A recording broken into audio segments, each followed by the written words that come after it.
This video will contain spoilers for 1984 and Star Trek's episodes Chain of Command, Part 1 and Part 2. Now, I was reading 1984 by George Orwell, and I was, in the third book where Winston has been captured by the Thought Police and sent to the Ministry of Love, or rather, I would say the Ministry of Torture, right? And he has been captured and he has been sent to Room 101. Room 101 wasn't the first room he was sent to, he was tortured way before then, but Room 101 was the room where they attempted to break his identity, break him, and they, did that by torture. Basically, they tortured him until he agreed to whatever they said, and he actually believed that. So, for example, the guy torturing him, O'Brien, which is a member of the inner party, would hold up four fingers and he would say, "How many fingers am I holding up?" And, Winston would say, "You're holding up four fingers." He'd say, "No, those are five fingers." And Winston would be like, "No, there are four fingers." And O'Brien would be, "No, there are five." And, then he would turn up the torture meter, torture thing, and torture him. And Winston eventually, obviously would break and actually believe that there are five fingers. And he would start believing in anything the party puts in front of him. And this is where the Star Trek episode Chain of Command comes in. Now, what is the Star Trek episode Chain of Command? What is it about? Now, I got the Wikipedia page pulled up here because, my memory is not that great, all right? So, basically, in part one, Jean-Luc Picard, Patrick Stewart, are assigned by Starfleet on a covert mission to seek and destroy Cardassian biological weapons installation, basically sent away from the Enterprise. And Picard is, being replaced by Captain Calico, and essentially he goes away. Now, in part two, Picard has been captured by, the Cardassians. He has been captured and sent to a torture chamber. And this is where, it all starts to make sense, right? It all starts to, come together. Now, he's being tortured by this guy, Madred. And Madred is much like O'Brien, in my opinion, because Madred, he has a family. He's okay. He's not some weird, crazy scientist. He's like O'Brien, basically, right? And, he uses torture methods, sensory deprivation, sensory bombardment, forced nakedness, which also I think happened to Winston, stress positions, dehydration, starvation, physical pain, cultural humiliation as well, to basically try and gain knowledge of the Federation plans for Minas Corva, which is something I forgot. And, so in 1984, the kind of needs of the party was to torture Winston to make him a perfect member of the party.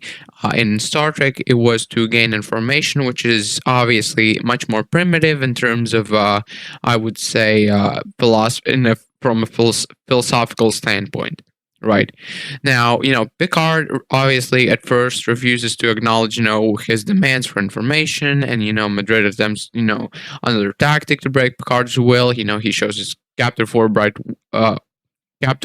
lights, and, demands that Picard, answer that there are five, which is essentially what O'Brien was doing with the fingers, essentially make him, believe that there are five lights when there are indeed four, which is, I guess a tactic of interrogation. But obviously, at first, even with being tortured, Picard, stands on his own, and he says, "No, there are four lights," and he does not agree. And while this is all happening, the Cardassians, inform the Enterprise crew that Picard has been captured. Basically, I'm not going to talk about that because that doesn't matter.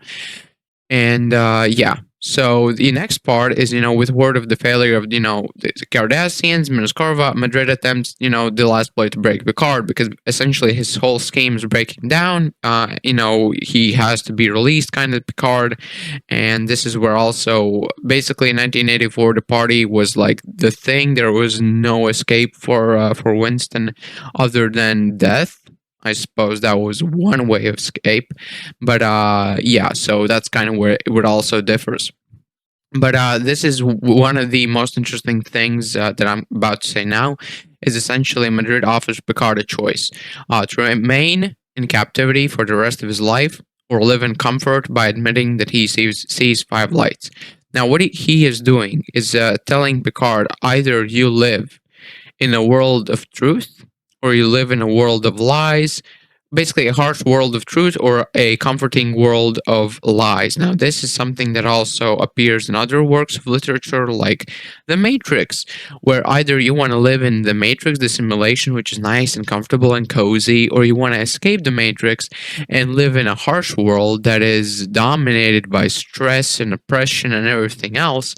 But at least you will be living in the real world. And I think that, this kind of combination of both worlds is incredibly insightful, and this is something that isn't shown in 1984, where Winston was not given a choice to either live in a captivity for the rest of his life, but at least be able to be true to himself, because that obviously was not an option. If he would have stayed in captivity, he would have needed to be still brainwashed and all of that, but Picard obviously momentarily considers that offer. The Cardassian, head delegate enters the room and informs her that a ship is waiting to him back to the Enterprise because, Picard is being escorted back. He's being saved. And, Picard realizes he has been duped. And, he has been freed and everything like that. And he turns to Madred and shouts. And he shouts, "There are 4 lights." Now, this signals that Picard has not been broken. Picard has stood up and he has put his fist in the air and he's been like, no, I will not bow. My integrity is infinite, and he has not been broken. And, he's released back to the Enterprise Federation custody and is again the captain, and everything's fine. But in the end of the episode, Picard admits privately to the counselor Troy, which is like his girlfriend, basically. It's not his girlfriend, but it's a counselor, that he was saved just in the nick of time. Now, what does this mean? Because at that point he was broken enough to be willing to say or do anything to make the torture stop, and by the end he actually believed that he could see 5 lights. Right. And that, I think, is one of the most interesting things about this episode, is that they were not willing to sacrifice Picard, but they showed that he was able to be broken. So they did not fully kind of destroy that utopian view of Star Trek, but they got him to that point where Winston was without really becoming Winston. Right. He was saved just in time.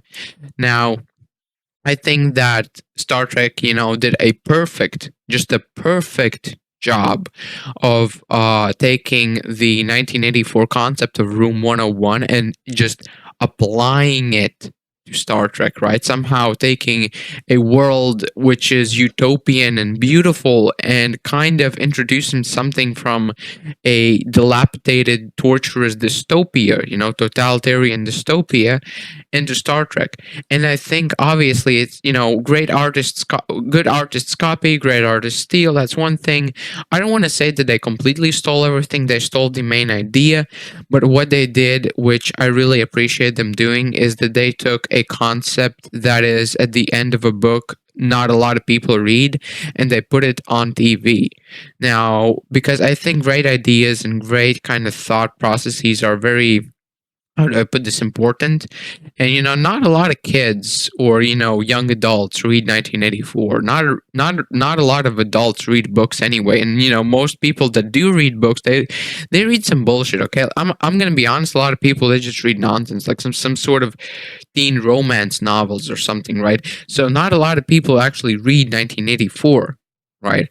And I think to put such a great concept, execute it perfectly, just spot on, show the fragility of the human spirit, show that you can actually make somebody believe things that they would never believe just by this kind of torture, and to kind of add that kind of question of, would you rather live in a world of lies but be in comfort, or live in a world of truth but be in a harsh reality?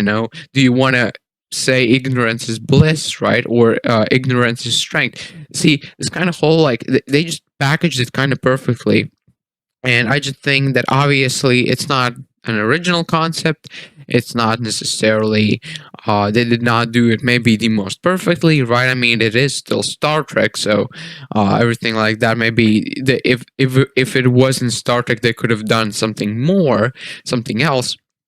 But I think that this episode, the chain of command just perfectly did what it was supposed to do. I think it is by far one of Star Trek's most powerful episodes. It takes something of human psychology and it really just kind of perfectly, I would say, just executes it. I don't know. There's only so many great words I can say about this. So yeah, so those are my thoughts on Star Trek's parallel to 1984. I hope you enjoyed. I hope you found my presentation to be worthwhile. I hope you found it to be logical and insightful. And yeah, so if you enjoyed, leave a like. If you did not enjoy, leave a dislike. And 99% of you are not subscribed. So if you are not subscribed and you like my content, and you want to see more, please press that subscribe button. And also, would really appreciate some feedback on terms of my content in general. Do you want to see more philosophy, maybe more gaming news? I've been experimenting, right? I mean, I can, this video is more about philosophy and literature, but I also have some videos about, let's say, Nintendo or The Witcher 4. So I personally think a mix of both would be cool. But I really want some feedback. I love talking with people about my content or, about the topics I discuss in my content. So, if you have a great idea, even if you want to say, nice video, please leave a comment. Also subscribe. So yeah. So hope you enjoyed and live long and prosper.